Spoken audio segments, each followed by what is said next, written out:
morning students. We are going to talk the lesson globalization and trade. Economics la second unit 2. Learning objectives: to know the meaning and history of globalization, trade and traders in South India historical perspective, to know the evaluation of growth of MNC. MNC means multinational corporation. To know the fair trade practice and WTO. WTO means World Expansion World Trade Organization. To understand the impact and challenges of globalization. இதை பற்றி தான் நம்ம இந்த லெசனில் பார்க்க போகிறோம். Liberalization, privatization and globalization LPG have become much talk to of subject among politicians, economists and businessmen in modern days. அதாவது நவீன யுகம் அப்படின்னு சொல்லி பார்த்தோம் அப்படின்னா பெரிய பெரிய அரசியல்வாதிகளாக இருக்கட்டும், பொருளியல் வல்லுநர்களாக இருக்கட்டும், தொழில் அதிபர்களாக இருக்கட்டும், இவர்களுக்கிடையே அதிகமாக பேசுகிறது என்ன அப்படின்னு சொல்லி பார்த்தீங்க அப்படின்னா என்னது, இந்த உலகமயமாக்கல் அப்படின்றது. அதாவது இது மக்கள் மத்தியில் பெரிய பெரிய தொழிலதிபர்கள் இடையில் இருக்கக்கூடிய ஒரு பரவலான கருத்தாக சொல்கிறாங்க. The economic policy of our government has been enacted and implemented since 1991. நம்ம இதெல்லாம் சேர்த்து தான் என்ன செஞ்சுருக்கோம், 1991 குளோபலைசேஷன் அப்படின்றத நம்ம நாடு ஏற்றுக்கொண்டது நம்மளுடைய அரசாங்கம். என்ன அப்படின்னா அந்த LPG, liberalisation, privatisation and globalisation, இது 1991 நியூ எக்கனாமிக் பாலிசி அப்படின்ற புதிய பொருளாதார கொள்கை அப்படின்றத கொண்டு வந்துச்சு. Globalisation is the process of integrating various economics of the world without creating any barriers in the free flow of goods and services, technology, capital and even labor or human capital. அதாவது என்ன சொல்கிறாங்க அப்படின்னா, உலகமயமாதல் அப்படிங்கிறது goods and services, அதாவது அவங்க என்ன தொழில் செஞ்சாலும் சரி அதை ஃப்ரீயாக என்ன செய்கிறது, உலக அளவில் எந்த வித தட்டுப்பாடும் இல்லாமல் செய்கிற மாதிரி எக்ஸ்போர்ட் அண்ட் இம்போர்ட், ஏற்றுமதி இறக்குமதி, டெக்னாலஜி, கேபிட்டல் மூலதனத்தை யூஸ் பண்ணுறது, plus labours and human capital. அப்போ எந்த தடையும் இல்லாமல் மனித மூலதனமாக இருக்கட்டும், அதான் உழைப்பு. அப்போ சர்வீசஸ், தொழில்நுட்பம், ஏதாவது கேபிட்டல் மூலதனம் வேணும் அப்படின்னா அதை எக்ஸ்போர்ட் அண்ட் இம்போர்ட் பண்ணுறது, இதெல்லாம் ஒருங்கிணைப்பதற்கான ஒரு செயல்முறை தான் என்ன சொல்கிறாங்க அப்படின்னா குளோபலைசேஷன் அப்படின்னு சொல்கிறாங்க. Globalization is the integration of country with the world economy. Basically, globalization signifies a process of internationalization plus liberalization. அதாவது உலகமயமாக்கல் என்பது உலக பொருளாதார நாடுகளை ஒன்றுபடுத்துவது அப்படின்னு சொல்லி சொல்கிறாங்க. அப்போ history of globalization, the term of globalization was introduced by Theodore Levitt. இப்போ தியோடர் லெவிட் அப்படின்றவர் தான் முதலாக அந்த உலகமயமாக்கல் அப்படின்ற ஒரு சொல்லை அந்த பேராசிரியர் தான் முதல்ல அறிமுகப்படுத்தியிருக்கார். அப்போ இந்த உலகமயமாக்கல்னு சொல்லும்போது the historical background globalisation can be discussed on the 3 stages. அதாவது ஹிஸ்ட்ரி ஆஃப் குளோபலைசேஷன் அதில் என்னென்னு பார்த்தீங்கன்னா, ஃபர்ஸ்ட் ஸ்டேஜு ஆர்கேயிக் குளோபலைசேஷன். அப்போ ஆர்கேயிக் குளோபலைசேஷன் சொல்லும்போது தொன்மையான உலகமயமாக்கல் அப்படின்னு சொல்கிறோம். செகண்ட் ஸ்டேஜ் புரோட்டோ குளோபலைசேஷன், இடைப்பட்ட கால உலகமயமாக்கல். Plus third stage modern globalisation. அப்போ நவீனமயமாக்கல், இப்போ மயமான புதிய பொருளாதார கொள்கை. இந்த மாதிரி 3 டிவிஷன்ஸாக பிரித்து வச்சுருக்காங்க அப்படின்னு சொல்லி சொல்கிறாங்க. அப்போ 3 டிவிஷன்ஸ் பிரிக்கும் பொழுது தொன்மை ஃபர்ஸ்ட் ஆர்கேயிக் குளோபலைசேஷன் அப்படின்னு சொல்லும்போது அண்டர் த என்ன சொல்கிறாங்க அப்படின்னா சிந்து சமவெளி, அதாவது இண்டஸ் வேலி civilisation in the 3rd millennium BC and early form of globalized economics and culture known as archaic globalization அப்படின்னு சொல்கிறாங்க. இப்போ அந்த சிந்து சமவெளி நாகரிகத்திற்கு இடையேயான வர்த்தக உறவுகள் அப்படின்னு சொல்லும்போது என்னது உலகமயமாக்கல் அப்படின்ற ஒரு வடிவத்தை வந்து 3ஆம் நூற்றாண்டில் உருவாக்கியதுன்னு சொல்கிறாங்க. என்ன அப்படின்னா Andre Gunder Frank argued that a form of globalization has been existent since the rise of trade links between Sumer Indus Valley civilization. அப்போ உலகமயமாக்கல் அப்படின்னு சொல்லும்போது என்னது ஹேலினிஸ்டிக் பீரியட், அதாவது கிரேக்க காலத்தின் போது என்ன சொல்கிறாங்க அப்படின்னா நகர்ப்புற மையங்களாக இருக்கட்டும், கிரேக்க கலாச்சார மையமாக இருக்கட்டும், இந்தியாவிலிருந்து ஸ்பெயினுக்கு பறந்து இருந்த ஒரு அலெக்சாண்டரியா அப்படின்ற பகுதி, ஏதென்ஸு, அந்தியோக்கி போன்ற நகரங்கள்லாம் வந்து மிகப்பெரிய ரோம பேரரசாக இருக்கட்டும், பார்த்திபன் பேரரசாக இருக்கட்டும், இவங்களுக்கு இடையே வந்து அதிகமான வந்து வியாபாரம் அப்படின்றது வந்து ட்ரேடு, உலக பேரரசுகள் இடையே வந்து வணிக உறவு அப்படின்னு சொல்லும்போது சில்க் ரூட், அதாவது commercial link between this power inspired the development of the silk route, அதாவது பட்டு சாலையின் வளர்ச்சியை வந்து ஊக்கப்படுத்தின்னு சொன்னாங்க. அப்போ ஒரு நாடுகள்லேருந்து எல்லா நாடுகளுக்கும் வந்து என்ன செஞ்சாங்க, பட்டு விநியோகம் செய்கிறதுக்காக அந்த silk route and spice route, அதாவது இந்த ஸ்பைசஸ், அந்த இது இருக்குல்ல, நறுமண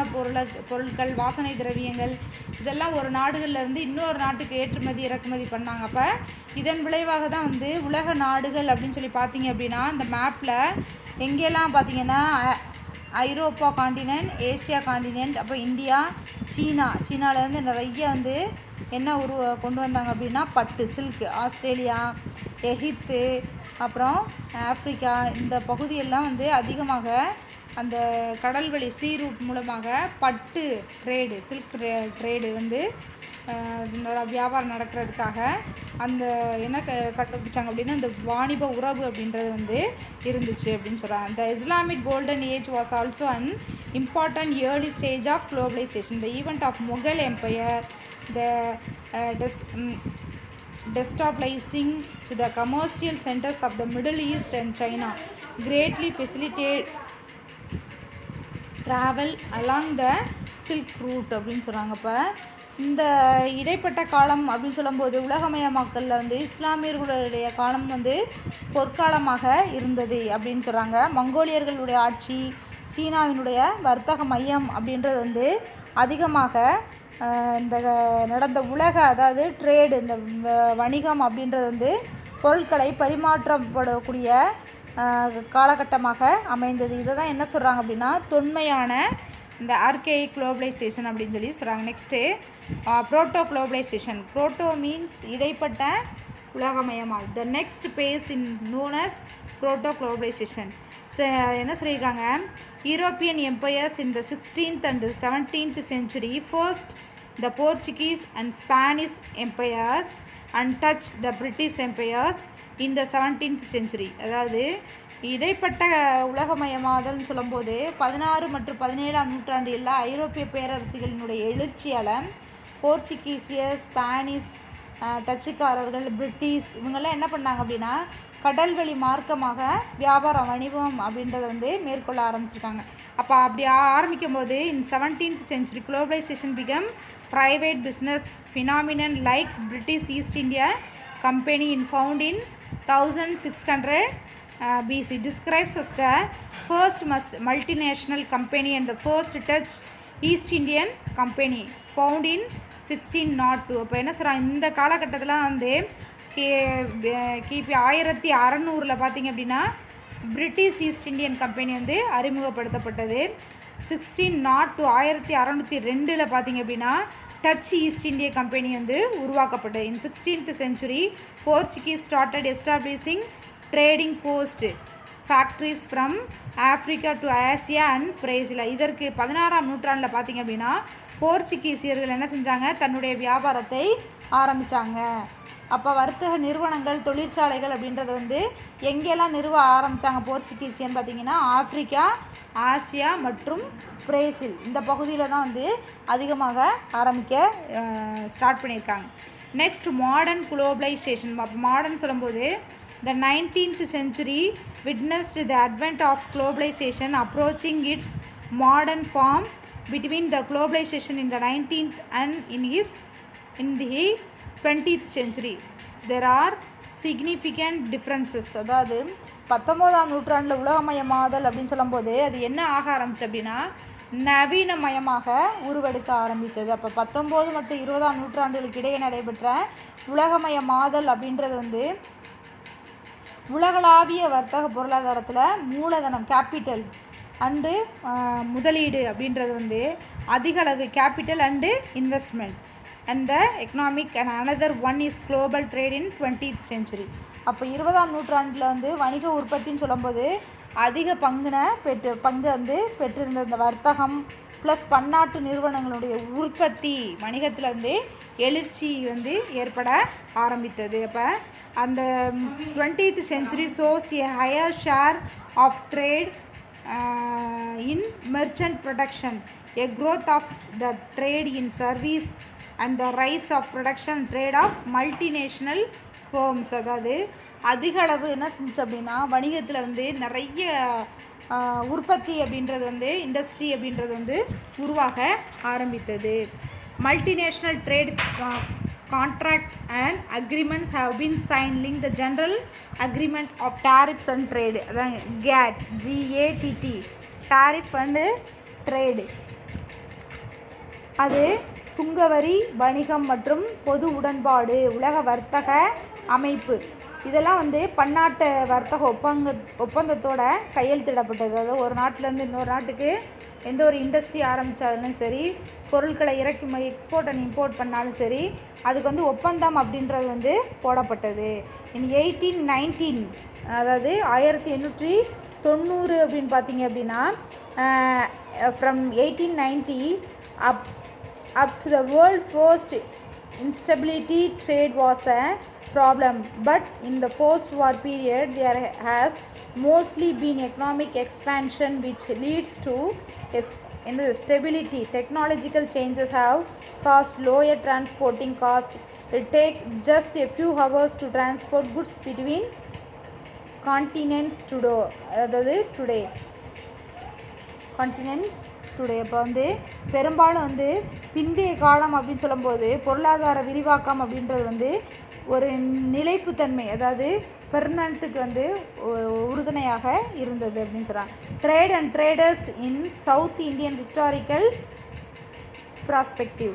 அப்போ வரலாற்று பார்வையில் வந்து தென்னிந்தியாவின் வர்த்தகம் மற்றும் வணிகர்கள் ட்ரேடர்ஸ் எப்படி இருந்தாங்க அப்படின்னு பார்த்தீங்க அப்படின்னா தென்னிந்தியாவில் பெரும்பாலும் வந்து தென்னிந்தியாவில் வணிகம் வந்து எப்படி இருந்துச்சு அப்படி south Indian trade guides were formed by merchants in order to organize and expand their trading activities. அதாவது வர்த்தக நடவடிக்கைன்னு சொல்லும்போது ஒழுங்கமைவு விரிவுபடுத்துறது வணிகர்கள் வந்து தென்னிந்திய வணிகர்கள் குழு அப்படின்றது வந்து உருவாக்க ஆரம்பித்தாங்க. இதன் மூலமாக இந்திய கலாச்சாரம் ட்ரெடிஷ்னல் அது வந்து மற்ற நாடுகளுக்கு ஏற்றுமதி செய்யக்கூடிய வழிகளாக வர்த்தக குழுக்களாக அமைந்திருந்ததுன்னு சொல்கிறாங்க. ஏர்லி ட்ரேடர்ஸ் இந்த இயர் 1053 AD த கலிங்கா ட்ரேடர்ஸ் மாடர்ன் ஒரிசா இப்போ தற்பொழுது ஒரிசா என்று அழைக்கப்படுவது வந்து ஆதி காலத்தில் வந்து கலிங்க பேரரசு கலிங்கா என்று அழைக்கப்பட்டது. brought red colored stone decorative objects for trade and also cotton textile to South East Asia and the early date அப்படின்னு சொல்கிறாங்க.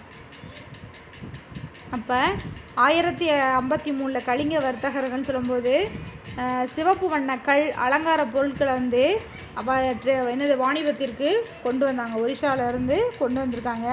அது மட்டும் இல்லாமல் பருத்தி காட்டன் டெக்ஸ்டைல் ஜவுளிகள் அப்படின்றது வந்து medieval several trade guild operate in medieval southern India சர்ச்சஸ் கேட்ரிகேஸ் அதாவது கேத்ரிகேஸ் நகாராஸ் மும்ரிடான்டஸ் அப்புறம் வந்து ஐலோலி இதெல்லாம் வந்து பார்த்திங்க ஐயவோலி அப்போ 500 இந்த மாதிரி ஐட்டம் அப்படின்னு சொல்லி பார்த்திங்க அப்படின்னா நிறைய வந்து என்ன செஞ்சுருக்காங்க செட்டிஸ் புருடாஸ் நிறைய வந்து வர்த்தக குழுவினர் அப்படின்னு சொல்லும்போது அந்த கோவாரஸ் சில வர்த்தக குழுவினர் வந்து என்ன பண்ணாங்க அப்படின்னா நிறைய வர்த்தகங்களை வந்து மேற்கொண்ட ஆரம்பித்தாங்க. இயர்லி ட்ரேடர்ஸ் அப்படின்னு பார்த்தோம் அப்படின்னா ஆரம்பகால வர்த்தகர்கள் அப்படின்னு சொல்லும்போது இதெல்லாம் வந்து சேல்ஸ் பண்ண ஆரம்பித்தாங்க. நெக்ஸ்ட் பார்த்திங்க அப்படின்னா த போர்ச்சுகீஸ். அப்போ த போர்ச்சுகீஸ் இது ஹிஸ்ட்ரியில் படிச்சிருப்பீங்க. Vasco da Gama. The Portuguese under the leadership of Vasco da Gama landed at Calicut on 17th May 1498. அதாவது 1498 மே 17th அந்த போர்ச்சுகீசிய மாலுமி வாஸ்கோ ட காமா இவர் எங்கே வந்து தரையிறங்கினார் அப்படின்னு சொல்லி கோழிக்கோட்டில், அதாவது கேரளாவில் உள்ள கோழிக்கோட்டில் வந்து இறங்குறாரு. அங்கே வந்து எதுக்காக வந்தார் அப்படின்னா வாணிபத்திற்காக வர்றாரு. அங்கே இருக்கக்கூடிய அந்த வாஸ்கோ ட காமா அப்படின்ற ஒரு போர்ச்சுகல் கொண்டு வந்த பொருள் அப்படின்றது வந்து இந்தியா முழுவதும் வந்து பயணம் செய்த செலவை விட 60 மடங்கு வந்து அதிகமாக செலவாச்சுன்னு சொல்லி சொல்கிறாங்க. அப்போ 1500 ADயில் பேட்ரோ ஆல்வரோஸ் கப்ரல் இவர் வந்து இந்தியாவுக்கு வந்து வருகை புரிஞ்சிருக்காரு. எப்போ அப்படின்னு பார்த்தீங்க அப்படின்னா 17th century. அப்போ இந்த வாஸ்கோ ட காமாவுடைய இந்த 1498 ஒரு தடவை வர்றாரு, 1502 ஒரு தடவை வாஸ்கோ ட காமா வர்றாரு, 2வது பயணம். அப்போ இந்தியாவில் அந்த டைமிங்லேருந்து கேலிக்கட், கொச்சின் மற்றும் கண்ணனூர் இந்த இடங்கள்லேருந்து வர்த்தக தலங்கள் அப்படின்றது வந்து நிறுவப்பட்டது. Calicut, Cochin and Cannanore. Cochin was the early capital of Portuguese in India. அதாவது போர்ச்சுகீசியர்களுடைய தலைநகரமாக எந்த இடம் நிறுவப்பட்டது அப்படின்னு பார்த்தீங்கன்னா கொச்சின் தான் வந்து போர்ச்சுகீசியருடைய கேபிட்டலாக இருந்துச்சு. The touch in South India. அப்போ டச்சுக்காரர்கள், அதாவது போர்ச்சுகீசியருக்கு அப்புறம் வந்து தென்னிந்தியாவில் வந்து டச்சுக்காரர்கள் வர்றாங்க. அவங்க எப்போ வர்றாங்க அப்படின்னா உங்களுக்கு ஏற்கனவே சொன்ன 1602 வந்து 1602 தன்னுடைய வாணிப ஸ்தலத்தை வந்து அமைக்கிறாங்க தென்னிந்தியாவில். அப்போ அட்மிரல் வந்து வான்டர் கஹேன் என்பவர் வந்து அந்த டச்சு நிறுவனம் அப்படிங்கும்போது அவங்க எங்கெங்கெல்லாம் வர்த்தக வாணிப ஸ்தலத்தை அமைக்கிறாங்க அப்படின்னா மசூலிப்பட்டினம், பெத்தபோலி, அதாவது நிஜாம்பட்டினம், தேவனாம்பட்டினம் இந்த இடங்களில் வந்து சந்திரகிரி ராஜாவோட ஒரு பேச்சுவார்த்தை நடத்தி இப்போ 1610 புலிக்காட்டில் மற்றொரு தொழிற்சாலையை அமைக்கிறாங்க. அது என்ன அப்படின்னு பார்த்தீங்கன்னா இண்டிகோ, சால்பேடை மற்றும் சில்க்கு, பெங்கால் ரா சில்க்கு இதெல்லாம் வந்து என்ன செஞ்சாங்க, அந்த ஹெட் குவார்ட்டர்ஸ் ஆஃப் புலிக்காட் இந்தியாவில் இருக்கக்கூடிய அந்த பகுதியை வச்சுட்டு Nagapattinam at the Thanjavur coast acquired from the Portuguese in 1659. 1659 போர்ச்சுகீசியர்களிடமிருந்து வந்து தஞ்சாவூர் கடற்கரையில் இருந்த நாகப்பட்டினத்தை வந்து கைப்பற்றாங்க. இந்தியாவில் டச்சுக்காரர்கள் வந்து போர்ச்சுகீசியர்கள்ட்ட இருந்த தாஞ்சூர் நாகப்பட்டினத்தை வந்து கேப்சர் பண்ணி தன்னுடைய வாணிப ஸ்தலத்தை அந்த பகுதிகளில் அமைத்து கொண்டார்கள். நெக்ஸ்ட் பார்த்திங்க அப்படின்னா த டேனியர்ஸ்ன்னு சொல்லும்போது the Danes formed a east Indian company and arrive in India in 1616. 1616 டேனியர்கள் வந்து தென்னிந்தியாவில் தன்னுடைய வாணிப ஸ்தலத்தை நிறுவுறாங்க. ஃபர்ஸ்ட் யாருன்னு பார்த்தீங்கன்னா வாஸ்கோ ட காமா 1498 வராரு. இவருக்கு அப்புறமா பார்த்தீங்க அப்படின்னா என்ன செய்கிறாங்க, டச்சுக்காரர்கள் வராங்க. டச்சுக்காரர்கள் 1610 வந்து தன்னுடைய வாணிப ஸ்தலத்தை 1602 வந்து அமைக்கிறாங்க. அதுக்கப்புறம் பார்த்திங்கன்னா 1602 இவங்க உருவாக்குறாங்க. அதுக்கப்புறம் 1600 இங்கிலீஷ் ஈஸ்ட் இந்தியன் கம்பெனி வருது. டேனியர்ஸ் அப்படின்னு சொல்லும்போது 1620 1620 இந்தியாவில் வந்து அந்த டேனியர்களுடைய குடியேற்றம் அப்படின்னு சொல்லும்போது ட்ராங்க்ஃபார் அப்படின்ற தமிழ்நாட்டில் இருக்கக்கூடிய தமிழ்நாட்டில் ட்ராங்க்ஃபார் அப்படின்ற ஒரு இடத்த வந்து கேப்சர் பண்ணுறாங்க. அது வந்து in 1620 which was the headquarters of Danes in India. They failed to strengthen themselves in India and 1845 were forced to sell all their Indian settlement to the British. அப்போ அந்த கைப்பற்றினாங்க இல்லையா தமிழ்நாட்டில் இருக்கக்கூடிய ட்ராங்க்ஃபார் அப்படின்ற ஒரு இடத்த. ஆனால் அவங்களால என்ன செய்ய முடியல, இந்தியாவில் வலுவாக கால் ஊன்ற முடியல, அவங்களுடைய வியாபாரத்தில் வந்து பெர்மனண்ட்டாக நீடிக்க முடியல. அதனால் வந்து அந்த குடியேற்றங்களை வந்து யார் 1845 வந்து அந்த குடியேற்றங்கள் டேனியர்களுடைய குடியேற்றங்கள் அனைத்தையுமே வந்து பிரெஞ்சுக்காரர்கள் என்ன செஞ்சாங்க, பிரிட்டிஷ் ஈஸ்ட் இந்தியன் கம்பெனி வந்து கேப்சர் பண்ணிடுச்சு அப்படின்னு சொல்கிறாங்க. Next The first French factory in India was established in 1668. அதாவது முதலாக ஃப்ரெஞ்ச் ஃபேக்ட்ரி அப்படின்றது இந்தியாவில் எப்போ ஆரம்பித்தாங்க அப்படின்னா 1668 வந்து ஆரம்பிக்கிறாங்க. The permission for the sultan of கோல்கண்டானுடைய சுல்தான் தான் என்ன செய்கிறார், முதலாக வாணிப ஸ்தலத்தை அமைக்க வந்து ஒப்புக்கொண்டார். In 1693 the Dutch captured Pondicherry but was handed back to the French in 1701.